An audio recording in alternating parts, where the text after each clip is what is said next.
Saya terus masuk pada subjek kita. Untuk kali ini saya akan pergi pada pengenalan kepada vibration.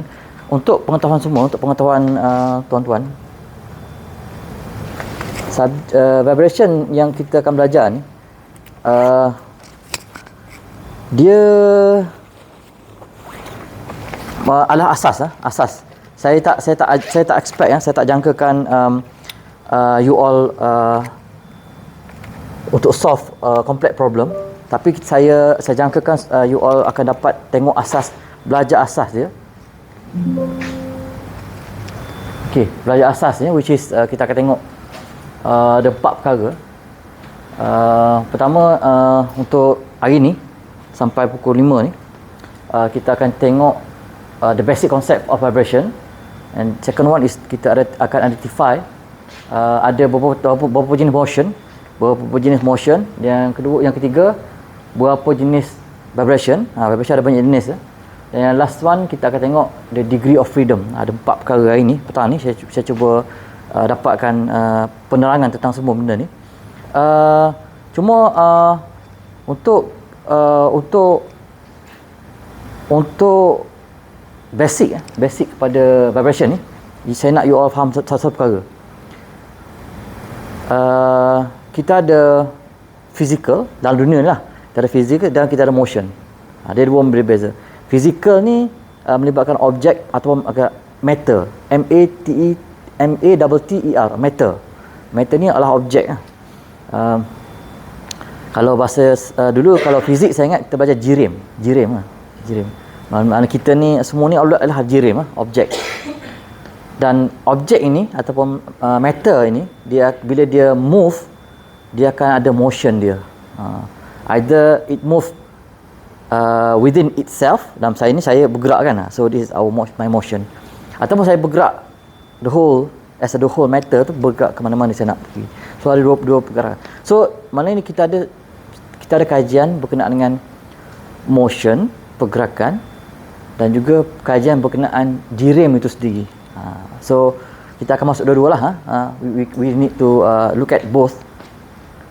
So ini saya masukkan tadi. So kita ada jika ada jirim kita, any bodies, if we have no force, no motion, nobody cares. Nothing to worry about. And then if we have no motion but with force, then it is a study of static. Static maknanya kita study static, maknanya kita kaji force yang terlibat, dan due to the force what happened to the body. Tu kita dah belajar dalam static. And then we with motion but without force, itu ialah kita panggil kinematics. Maknanya dia study motion saja, tidak ada melibatkan penglibatan jirim. Dulu kita belajar masa fizik, kita ingat tak V kuasa 2 equal to U kuasa 2 plus 2AS. So all this equation is about the motion only, tidak ada melibatkan. In fact, kalau yang ada G, gravity, still is about motion. What they call calculus. Yang you belajar tahun 1, tahun 2, calculus. Itu is mathematical it's a math studies atau math technique untuk calculate motion, untuk study the motion yang curve kan. Sebab kalau belajar math biasa, 1 campur 1 it's plus minus, bagi darab kan. Tapi kalau kita nak study motion, pergerakan, kita kena belajar motion yang pelik-pelik lah, macam curve motion and so on. So that one kinematics lah. Ini yang saya ingat, kinematic is story of very famous story, Isaac Newton, yang dia apple jatuh kan. Itu I think everybody knows kan. Semua yang tak ada orang tahu, yang kurang orang tahu ialah masa dia nampak apple jatuh tu masa bila. Masa tu dekat UK at that time ada pandemic, plague, ada wabak tengah merebak, so that universiti bercuti. So masa tu dia study, dia balik rumah, dia study kat rumah, dan dia cuti dulu study tau. Dia cuti, dia study. Itu yang dia duduk termenung kat rumah, dia study, fikir apa semua. Yang apple jatuh. Satu benda lagi yang orang tak tahu ialah, yang bukan tak tahu, orang ramai orang tahu, tapi orang tak jangkakan benda ni sebenarnya inilah benda yang sama yang Albert Einstein, Isaac Newton tengok, for him to think about calculus is this, after the apple fall, what else yang dia rasa dia tengok? Kalau nampak apple jatuh tu, tak, ya, apple jatuh je lah kan. So satu benda lagi dia tengok, sebab dia apple jatuh, dia fikirlah apple jatuh, maknanya semua benda jatuh, semua benda yang tidak ada pegangan, it's always fall down to the ground, always. Kalau dia sangkut, dia masih ada kat tangkai tu, dia stay kat situ. Lepas tu dia pandang satu objek, siapa tahu? Tahu dia? Bulan, moon. Dia tengok, asal moon tak jatuh, tak ada, the moon is not attached to anything kan, dia stay kat situ.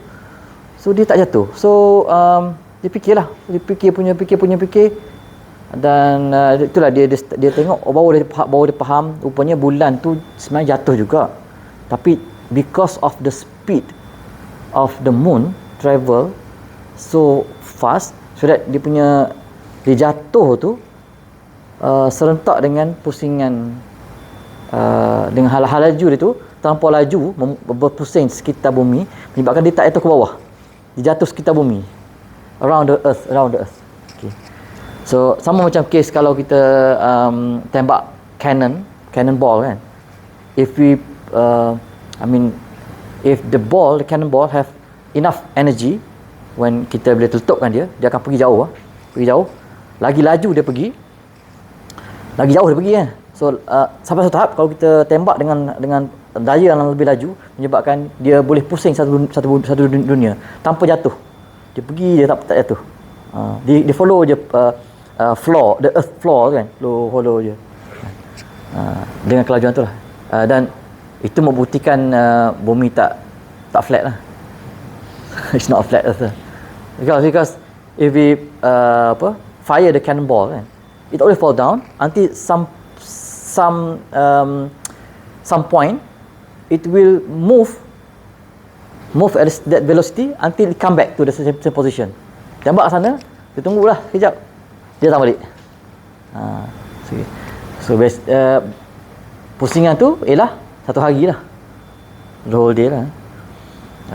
So perasan tak, itu ialah curve motion, pergerakan yang curve. Sebab bulan jatuh tak jatuh straight, dia jatuh curve. Jadi dia study kenapa dia curve tu, itulah dia cipta calculus. Bila dia curve ni, bila curve, lepas tu dia melibatkan velocity, pecutan, displacement. So all this related. So dia cipta satu hubungan pula, hubungan antara displacement, velocity, acceleration. So dia belajar masuk fizik kan. Apa beza, apa cara nak dapatkan, how can we calculate velocity from displacement? Guna equation lah kan. Tapi sebenarnya equation tu berasal daripada calculus punya relation, which is differentiation.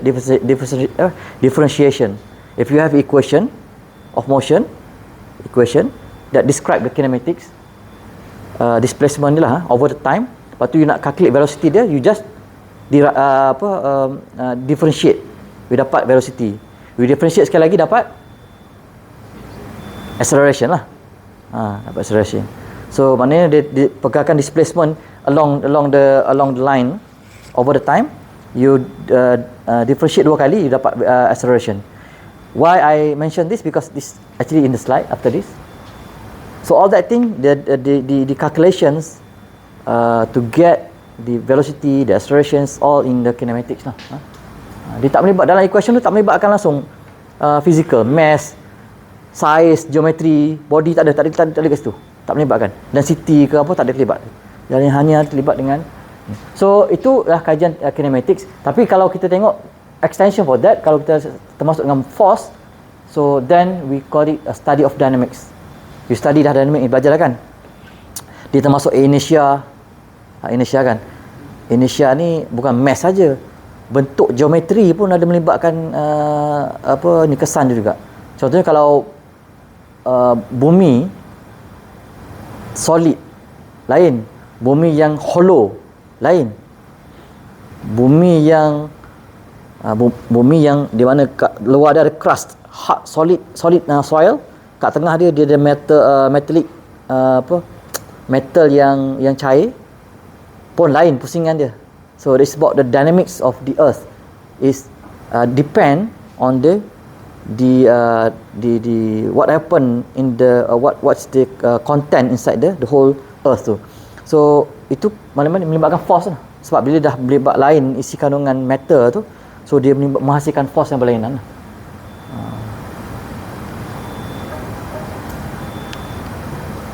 Okay, right.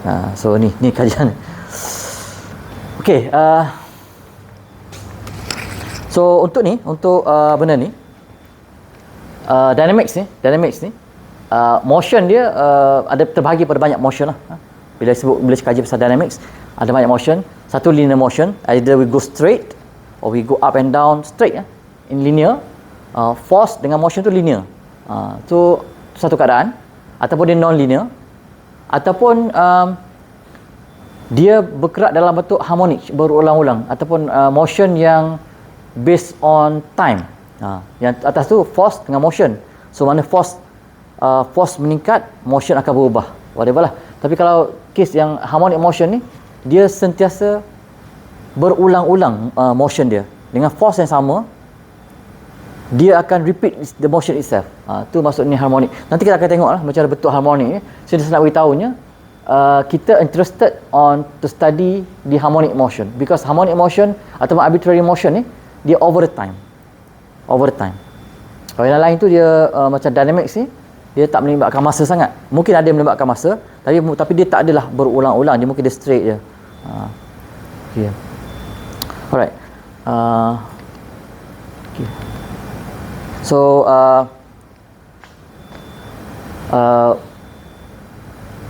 satu benda yang saya sebut tadi ialah pengulangan, repeat itself. Ada banyak benda yang repeat itself. Contohnya yang electrical circuit, arus ulang alik kan dia ada fluctuation kan. Adakah itu ialah vibration? Sebab saya beritahu tadi, any kind of fluctuation, the repetition of motion is fall under the mechanical vibration kan. Tapi kalau electrical circuit dalam dia tak ada, dia walaupun dia berulang, tapi kita tak panggil dia vibration. Sebab apa? Sebab dia tak ada satu benda komponen tu. Jirim tu tak ada. Fizikal tu tak ada. Dia tak ada fizikal. Dia ada satu benda yang kita tak anggap sebagai fizikal lah. Walaupun elektron tu fizik juga lah kan. Kemudian kita ada satu lagi, contoh lagi ialah pengulangan juga, iaitu suara acoustic wave. Kan wave suara saya ni dia wave kan. Wave ni dia berulang-ulang lah. Tapi adakah itu vibration? Tak, sebab dia hanya motion, dia wave saja. Dia tak melibatkan real physics yang kita kena study lah. So that's why tidak fall under mechanical vibration. So mechanical vibration is mesti mechanical object yang dia ada motion dia repeated ataupun oscillate, dia bergerak, berpusing-pusing, berulang-ulang. Okey. So itu tadi kita cakap konsep lah. Kan dah nampak saya dah cerita sikit. Pertama, dia mesti ada mechanical object. Yang kedua, dia mesti repeat. The motion must repeat. Kemudian kita ada okey, sekarang kita masuk sikit. So ada ada 3 elemen penting. Nanti dalam itu tak ada lab. Problem mesti tak ada lab. Tapi saya ada satu macam set of equipment yang saya akan bawa. Saya nak bawa hari ni sebenarnya, tapi saya tak akan masuk benda tu lagi untuk hari ni. Dalam tu dia mesti ada, dalam mechanical object tu dia mesti ada 3 perkara. Mana kita nak kaji vibration ni, dia mesti ada 3 perkara. Okey. Yang pertama ialah mass ataupun objek itu sendiri, mass itu. Yang kedua ialah spring ataupun objek yang elastik. Kan? Kalau dia tak elastik, dia tak berulang-ulang lah kan. Dia stay je. Kemudian yang terakhir damper. So, damper ni ialah tambahan lah. Tambahan untuk kalau kita nak study dalam vibration ni, untuk kita make sure bila something to vibrates, either kita nak make sure dia stay in the vibrating motion, ataupun kita nak damp dia, nak pastikan dia hilang. Tapi kita as an engineer, kita nak pastikan dia hilang lah kan. Ataupun mungkin setengah keadaan kita memang kita nak dia vibrate.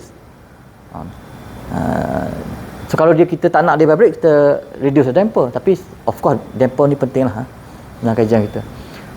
Kemudian yang seterusnya ialah bila kita ada ni komponen ni 3 perkara, mass, spring, damper. Memang you kena lekat dalam pemikiran mass, spring, damper. Kemudian yang ni energy. Sebab bila ada force mesti ada energy. Dia dua je, potential dengan kinetic energy, dua perkara. Dia mesti dia kenapa dia berulang-ulang tu sebenarnya ialah sebab benda ni lah. Sebab dia ada potential energy dengan kinetic energy. Dia starting daripada potential energy yang disimpan sebelum dia vibrate tu, dia ada potential energy. Contohnya bus kan dia bergerak motion. Bus dia kan bila kita dalam bus kan kita tenang, relax, kecuali bila bus tu langgar bumper, dan kita akan rasa dia bump kan. So masa dia langgar bumper itu, dalam tenang tu dia carry potential energy.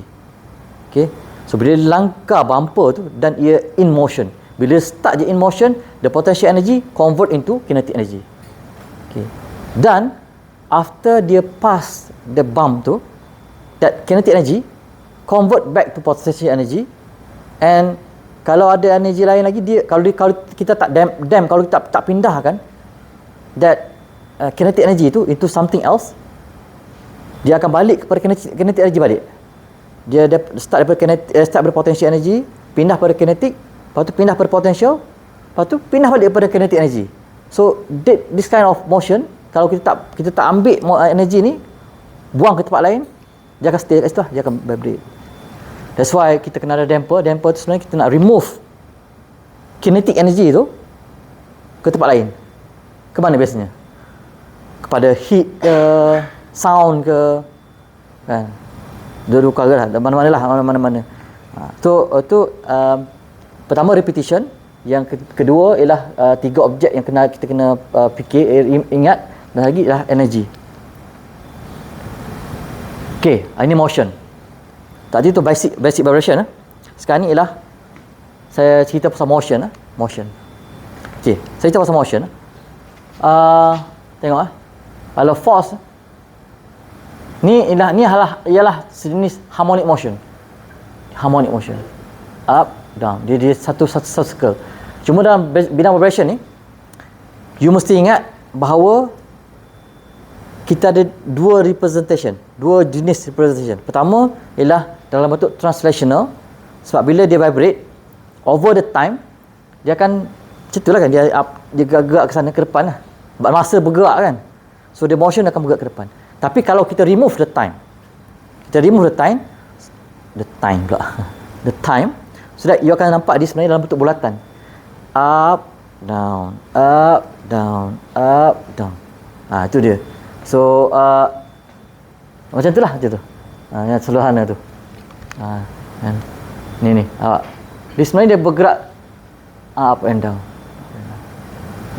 So ada dua representation lah. Pertama with time, yang kedua ialah without time.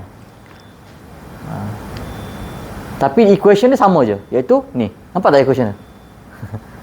F sin omega t. Saya pun tak tahu, mungkin dalam slide ni dah nampak lah. F sin omega t. Kalau saya boleh tulis dia punya equation dia. F sin omega t. Sorry. Minta maaf. Xt. The motion F tu dalam kes ni sebab dia F force. So maksudnya F lah. So F in the function of t dalam over time ialah F sin omega t. So F as the amplitude and the motion is sin omega t. So what is omega t nanti kita akan tengok nanti. Okay.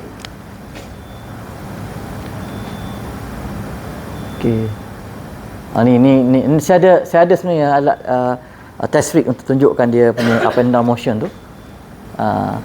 Tapi komponen tengok dia mesti ada mass objek ni, dan dia mesti ada spring element ataupun elastic element. Kenapa saya tak cakap spring saja? Kenapa saya mention perkataan spring element? Sebab dia mungkin, bayangkan di cantilever beam. Dia beam macam ni kan. Lepas tu dia letak mass atas dia. Waktu pun dia boleh vibrate kan. So we treat the beam as the elastic element. So kita boleh convert the material properties of the beam tu into a nilai spring K lah. Ingat tak masa fizik you belajar K, spring? Benda yang common. So, okay. So, the combination between the motion, okay,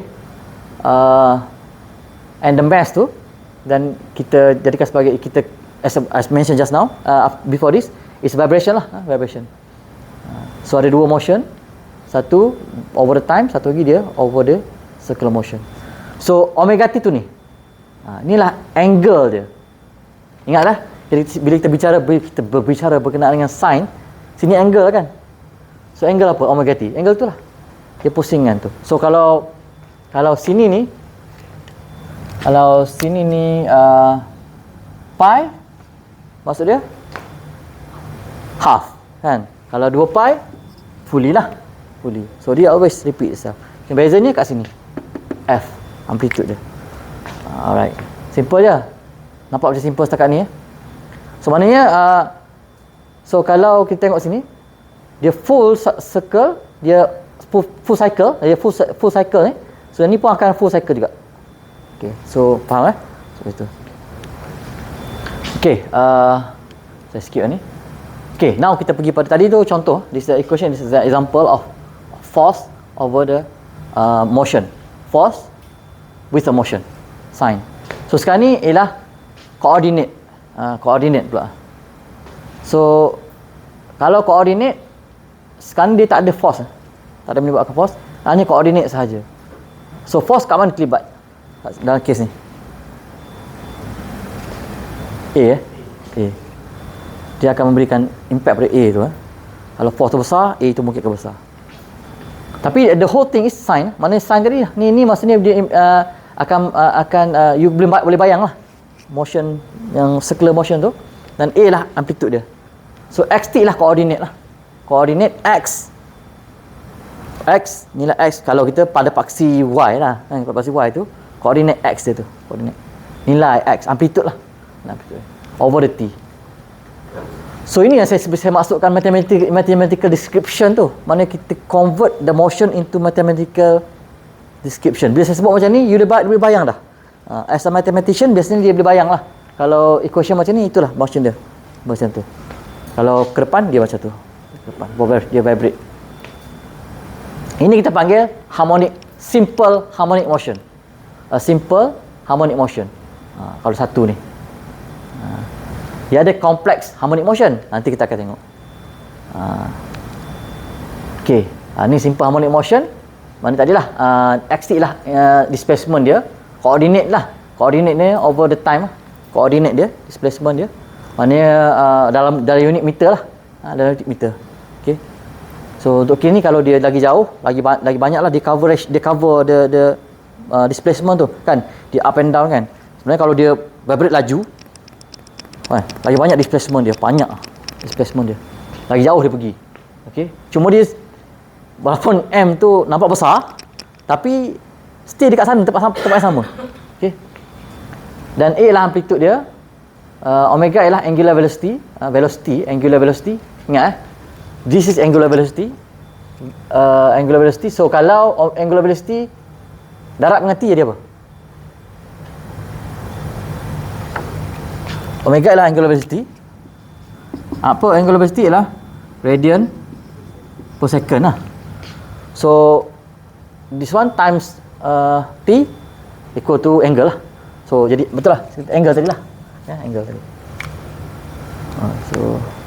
So phi lah phase angle. Nanti kan kalau tengok sini ni phase angle.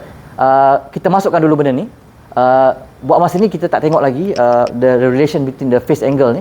Nanti bila kita ada a few source of motion, dan kita akan nampak ada phase angle. Tapi buat masa ni kita tak ada ni. Kita tengok dulu. Tapi mesti tahulah maksud dia. Ni phase angle. Ini ialah angular velocity times t, dan ni sin lah. A lah amplitude. Cuma omega ni, angular velocity ni, radian per second ni, in term of frequency, kita boleh omega is equal to pi f. Inilah frekuensi. You all tahulah frekuensi tu apa kan? So frekuensi equal to 1 over t. T, tahu apa dia T? T tu ialah ada yang tu dah tunjuk T. Ni full cycle kan? Full cycle. The time to complete full cycle is T. Okay, T. So I think itu pun dah common concept yang you dah tahu sebenarnya. Cuma kita nak pastikan dia melekat supaya throughout the semester daripada sekarang sampai hujung semester dia tu benda kita akan pakai benda yang sama. Dia tak lagi jauh. The term frekuensi pun dia akan jadi macam-macam kita akan sebut. Kita akan sebut natural frequency, characteristic frequency, fundamental frequency, resonant frequency, normal frequency kan. Kita akan pakai benda sama. Tapi dalam equation inilah kat dia. Cuma mungkin kalau kita pakai in different case dan kita kena nama base lah. Itu mungkin natural frequency and so on. Okey, sekali lagi saya banyak kali kita kena tunjuk banyak kali. Tunjuk banyak kali biar dia ingat lagi dan lagi. Ingat. Okey. Alright. Okey. Tu tadi kan kalau saya ulang balik yang first slide tadi, kita akan tengok basic concept of vibration, a few definition of vibrations, and then kita akan tengok motion. Tadi tu harmonic motion tu one motion lah. Lepas tu kita akan tengok vibration, type of vibration. Sekarang ni dalam stage kita nak tengok motion tu, harmonic motion. So untuk harmonic motion ni, kalau kita nak relate pada vibration, ni tengok betul-betul. Saya nak you fokus betul-betul. Okay, displacement yang hijau tu. Let's say displacement equation dia ax a sin omega t. Okay, yang ni equation dia. Nampak? Okay, tu ada 2 cycle kan. So 2 kali pusingan lah. Okay. So untuk case ni, let's say displacement adalah a sin omega t. Saya sebut tadi velocity sama dengan differentiation of displacement kan. You differentiate, you dapat omega a cos omega t. Kalau you differentiate sin jadi cos lah. Kalau tengok pada curve dia akan nampak memang curve lah ni. Ni cos kan. I believe you remember the shape of the cosine graph lah. So dia cosine, dia kalau perasan dia macam lambat sikit kan. Berapa degree? Ingat satu ni full cycle is 2 pi kan. So sekarang berapa pi dia lambat?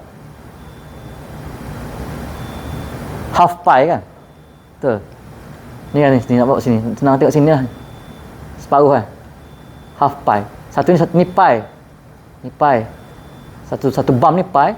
So separuh dia half pi. So itulah phase shift. So dia negatif 90 degree. Dia terlewat sikit. Ataupun kita tulis cos terus lah, senang. Cos.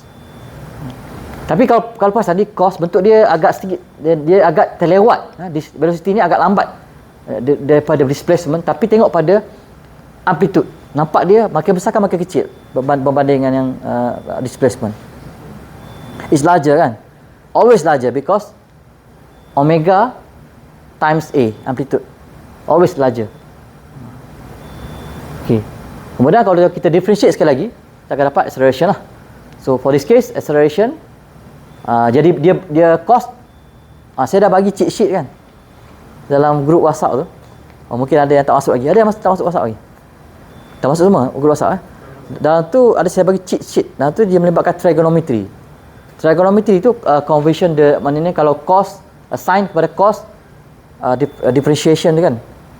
Lepas tu kalau macam mana sin dengan cos, sin kalau kita differentiate jadi macam mana, kan? Cos kalau kita integrate jadi macam mana, ada dalam tu.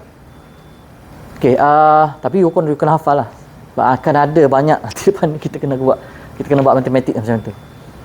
Sebab kita nak calculate ni, kalau let's say kita measure acceleration dan kita nak calculate pula displacement dia macam mana, berapa displacement dia based on the measurement of acceleration, berapa displacement dia. So you kena buat integration lah sebab you dah ada acceleration. So back to this equation. So omega power of 2 A amplitude dia makin bertambah kan. Dia omega dah bertambah double, tapi beza kat mana?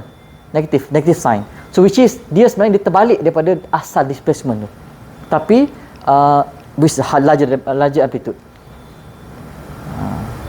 Cuma kalau kita tengok sini A sin omega t ni ialah X lah kan, ni X. So kita just replace dia pada X, so jadilah negatif omega cos 2 X. So ini kena hafal lah benda ni.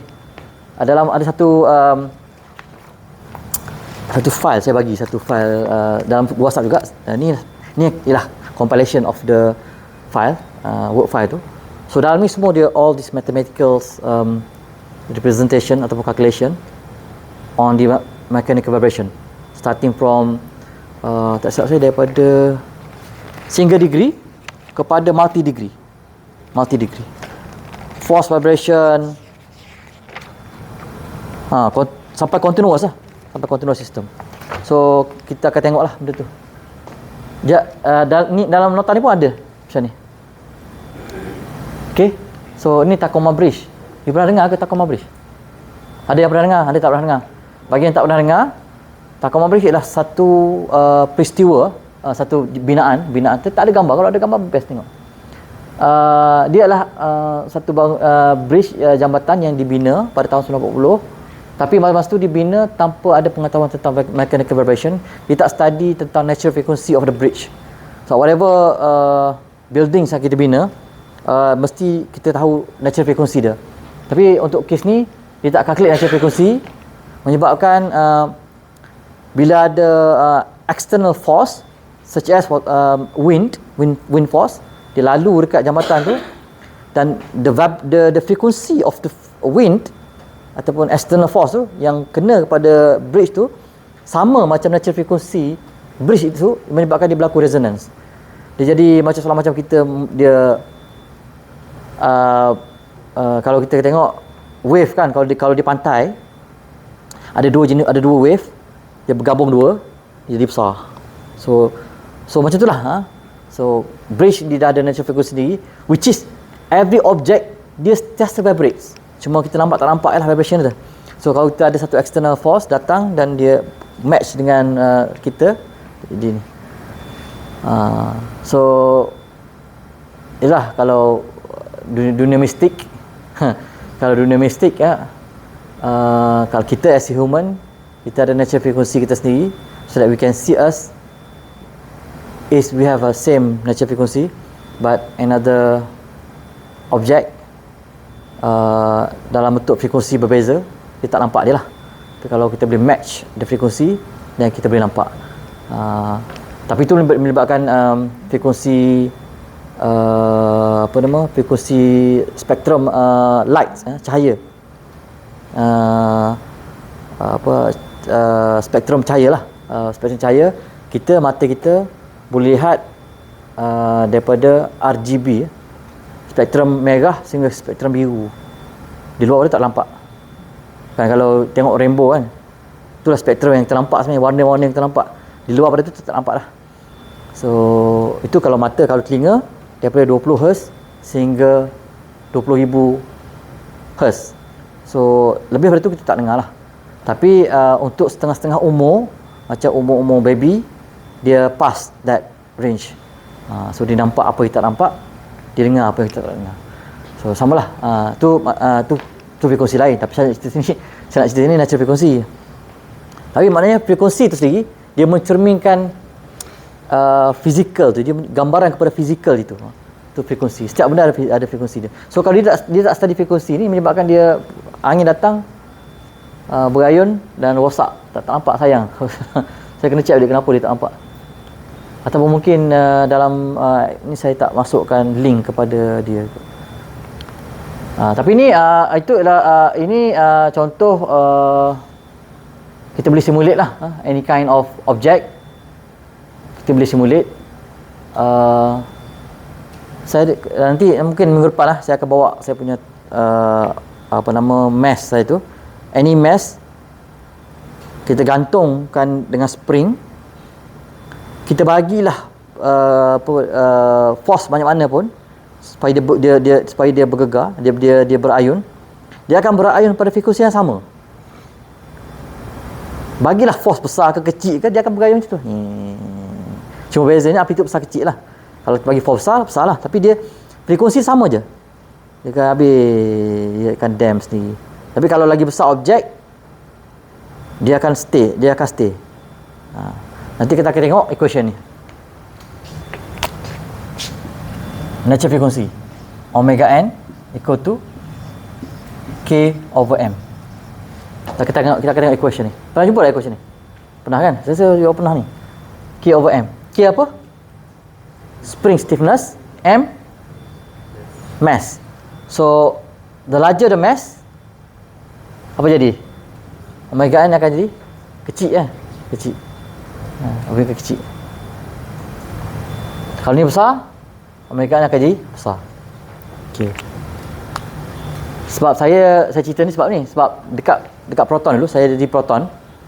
Saya dah tengok proton punya dia biasa setiap kenderaan masa dia design, dia buat drawing macam ni. Full drawing. Daripada tayar sampailah ke engine lah. Engine pun dia draw. Dia draw dalam bentuk CAD model, dan dia buat assembly. So bila dia assembly, maknanya dia boleh buat crash test dalam komputer je. Dia tak perlu buat physical crash test. In fact, kalau dia nak calculate natural frequency of the car, dia boleh calculate. Boleh calculate guna komputer je. Dia tekan the button, calculate untuk apa nama panggil? Natural frequency dia, ataupun mode, natural mode dia, dan dia dah boleh calculate natural frequency. So fundamental frequency kepada sesebuah kereta biasanya lah mesti lebih besar daripada engine punya speed RPM. Mesti lebih besar. Kenapa? Boleh bayang tak kalau engine kereta dia ram engine tu sama macam natural frequency kereta tu, bergegar lah kereta tak? So dia mesti pastikan, you lah nanti engineer nanti, pasti pastikan kalau you buat go-kart ke apa buat siapa lah, pastikan the natural frequency of your vehicle tu mesti lebih besar daripada kemampuan engine, ram, source of vibration lah. Kalau kita dalam kes ni engine lah, engine yang source vibration lah.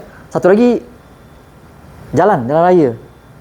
Itu yang orang buat bumper, orang buat speed bump tu kan, dia mesti match dengan natural frequency kereta tu. Sebab dia nak pastikan kereta tu gegar kuat. Padahal kecil je amplitude kan. Tapi dia punya dia displace distance between bump to bump tu, dia calculate supaya the frequency of the tires tu bila dia vibrate tu almost equal to natural frequency of the vehicle. Dalam itulah range saya kata sebut tadi, 20 ke 30.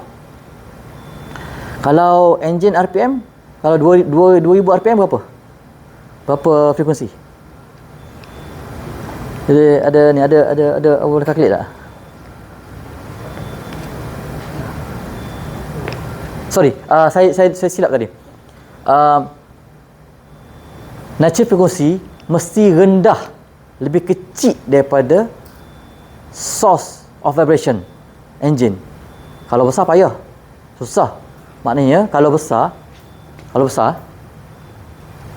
K kena besar. Mana K kena besar ni maksud apa? Kereta tu keras. Tak? Kakau kata. Keras lah. Tapi kita kalau kereta kalau nak absorb, bila accident kita nak absorb energy kan. So kita nak reduce the K. So which mean kita nak natural frequency tak lebih besar lah, kita kena rendah. So lebih rendah daripada source of vibration. Kalau RPM kereta kalau idle, kalau kita tengok dalam kereta punya tu, saya rasa 2000 RPM biasanya. Kalau kita biar kereta biasanya dia 2000 RPM. 2000 RPM tu kalau kita convert kepada frekuensi hertz, dalam 30 something, 33 rasanya. Ada, you boleh buka lah dalam mungkin dalam apps RPM tu frekuensi 33 point something ataupun 30 something. So 30 hertz tu lebih besar daripada natural frequency kereta. So when engine idle lebih besar. Tapi kalau engine idle tu sama macam natural frequency kereta, lagi rendah lagi, maksudnya bahayalah kereta Idea pun dah gegar. So dia mesti design supaya engine punya RPM lebih besar daripada naci frekuensi kereta. Naci frekuensi kereta kena rendah. So nampak tak? Dah first class kita dah tengok kaitan you study otomotif. Ia bukan otomotif kan? Otomotif kan? Ada yang otomotif, ada tak kan? Tapi yang otomotif lah. Tu baru kereta, banyak lagi dalam benda lain. So kita tu penting tu study vibration ni. Simple as this. Satu lagi roket kan. Nak bom kan. Nak bom tu apalah. Saya tak boleh sebut kan, kena ban.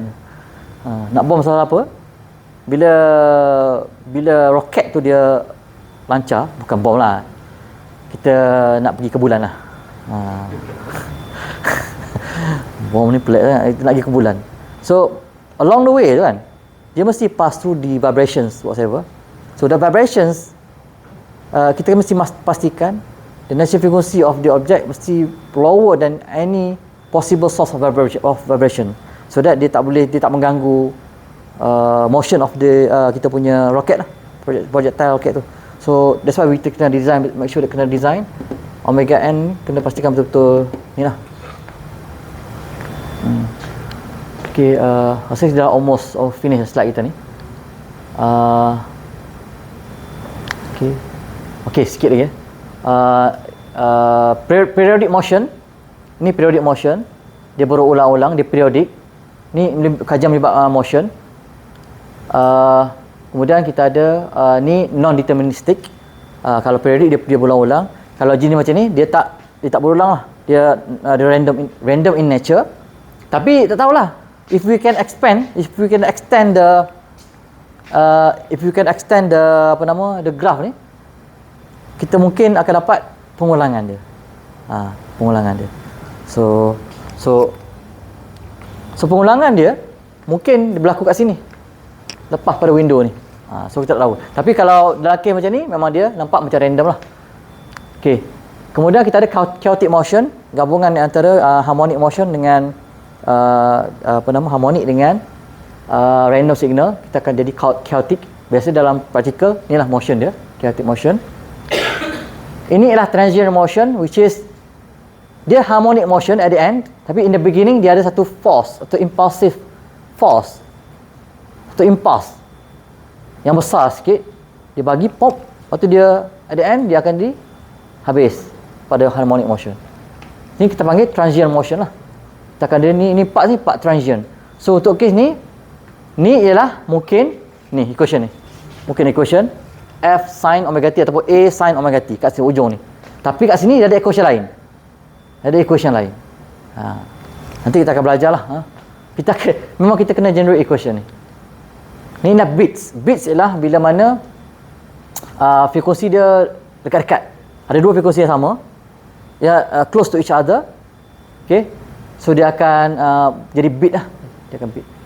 Nanti dalam minggu depan saya akan tunjuk dalam bentuk software Daisy Lab macam mana bit tu berlaku. Okay, as a ending to our class today, so kita ada 3 subjek kita ni. Kita akan belajar sampai multi degree. Kita akan belajar sampai multi degree. Single degree of freedom, multi degree of freedom system ni yang final lah. Final exam dia akan masuk multi degree. Test midterm test kita akan masuk single degree. Midterm test which is another minggu berapa? 12 bulan lah. Sebulan setengah lagi. Kita akan belajar single degree of freedom. Exam akan masuk ni. So final akan masuk sampai multi degree. Okey. Sedikit lah pengenalan. Kalau ini translational motion up and down. Ni torsional motion, dia rotate. Torsional motion. Dia rotate. Of course dia ada spring. Yang ni pun, ni pun act as a spring. Dia elastic. Dan kalau case macam ni, ada 2 mass, ada 2 jenis motion. Dia motion ke sana.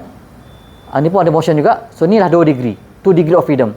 Dia bergerak, yang ni tak bergerak, yang ni bergerak, yang ni tak bergerak, atau dua-dua bergerak. So itulah 2 degree of motion.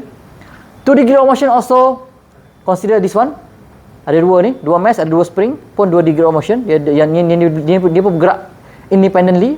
Ini pun bergerak independently. Tapi bila dia gabung dua-dua, dia akan ada interaction lah between those. So ni kita panggil 2 degree of freedom. Ada satu lagi,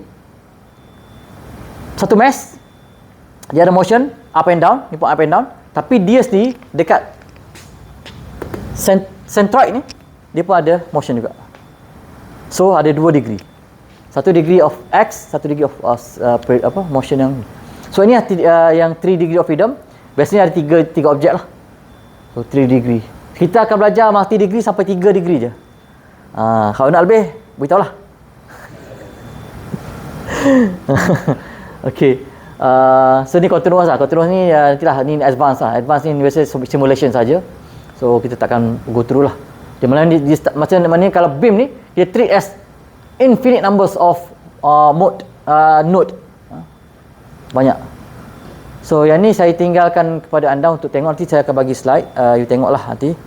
Mungkin hari ni tak sempat lah. Maknanya daripada kereta saja ni dia ada banyak kemungkinan. Mungkin kita study dalam bentuk single degree. Kita boleh juga study dalam bentuk 2 degree. Ni 2 degree Dia boleh gerak macam ni dan dia boleh rotate dan dia boleh up and down.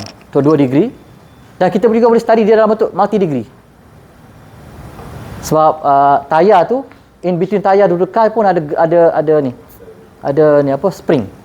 Dan dia ada rotation. So untuk kereta kita boleh study dalam 3 jenis vibration. So jawapan dia mungkin lebih tepat tak tepat lah. Mungkin yang ni lebih kurang tepat jawapan dia. Ini lebih tepat. Yang ni mungkin lagi tepat jawapan dia, jawapan akhir dia. So itu you tengok silah. Maknanya mungkin kita akan tambah lagi mesh seat ni. So dia akan jadi multi degree lah. So itu saja untuk hari ni. Terima kasih atas perhatian sampai habis ni. Terima kasih sebab datang. Walaupun tak ramai orang ini, yang selebihnya drop. Ni adalah saya punya nanti video ni saya akan upload lah. Mungkin you boleh refer balik. Ada dalam YouTube saya subscribe dan any kind of news saya akan masuk ke dalam Facebook lah, Facebook saya.